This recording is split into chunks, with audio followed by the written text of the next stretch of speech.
बिहार में बीते दिनों कोरोना से हुए मौत को लेकर जो आंकड़ों का खुलासा हुआ उसको लेकर देश भर में चर्चा है। लगातार इसको लेकर सरकार निशाने पर है कि आखिर बिहार में जो मौत हुई उसे छुपाया क्यों गया और जो आंकड़े पेश किए गए उसमें लापरवाही सीधे तौर पर देखी जा रही है। और अब इस मामले को लेकर हाईकोर्ट ने भी सरकार को फटकार लगाई है। हाईकोर्ट ने सीधे तौर पर कहा है कि जो कुछ भी हुआ यह गलत है। दरअसल बीते दिनों यानी शुक्रवार को पटना हाईकोर्ट में इस मामले की सुनवाई हुई और राज्य में कोरोना संक्रमण से हुई मौत के आंकड़े को लेकर हाईकोर्ट ने नाराजगी जताते हुए कहा कि यदि कोर्ट इस बारे में सरकार से जानकारी नहीं मांगता तो लोगों की मौत का सही आंकड़ा सामने नहीं आ पाता।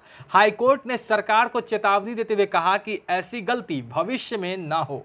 आपको बता दें कि पटना हाईकोर्ट में राज्य के मुख्य सचिव की तरफ से दायर हलफनामे में सूबे के अंदर मौत का आंकड़ा 9,375 बताया गया। कोर्ट को बताया गया कि मरने वालों की संख्या में गड़बड़ी होने के मामले में प्रदेश के सभी सिविल सर्जन को नोटिस जारी किया गया है। सरकार ने अपने हलफनामे में यह भी कहा कि राज्य में संक्रमण से मरने वालों की संख्या 9,375 है, जबकि पटना में सबसे ज्यादा 2,293 लोग कोरोना की वजह से मरे हैं। शिवहर जिले में मौत का आंकड़ा सबसे कम है। शिवहर में कोरोना वायरस से कुल 35 लोगों की जान गई है। 7 जून को मरने वाले लोगों की संख्या 424 बताई गई थी। कोर्ट में यह बात सामने आई है कि 8 जून को बक्सर जिले में मरने वाले कोरोना संक्रमितों की संख्या 180 थी, जबकि 7 जून को यह आंकड़ा 83 ही बताया गया था।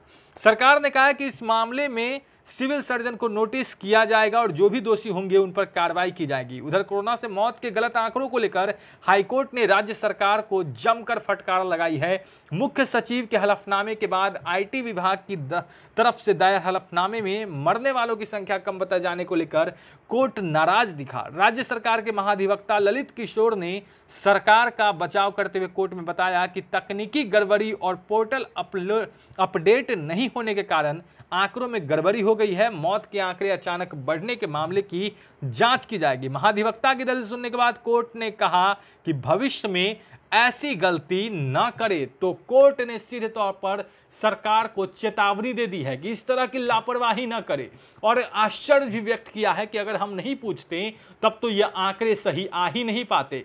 तो लगातार इसको लेकर देश भर में चर्चा है कि आखिर जिस बिहार में पहले यह बताया जा रहा था कि महज 5,334 ही मामले, लगभग 5,500 मौत के मामले हैं दूसरे लहर के दौरान, वहीं अब जब इसका नया रिपोर्ट सामने आया है उसमें 9375 मामले सामने आ रहे हैं।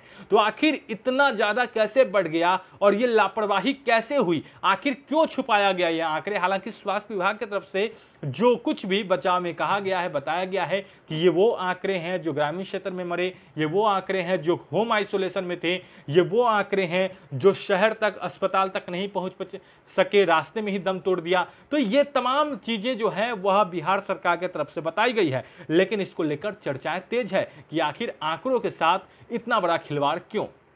आप बन रहे हेडलाइंस बिहार के साथ। अगर आपने अब तक हमारे चैनल को सब्सक्राइब नहीं किया है तो जल्द सब्सक्राइब कर ले। धन्यवाद।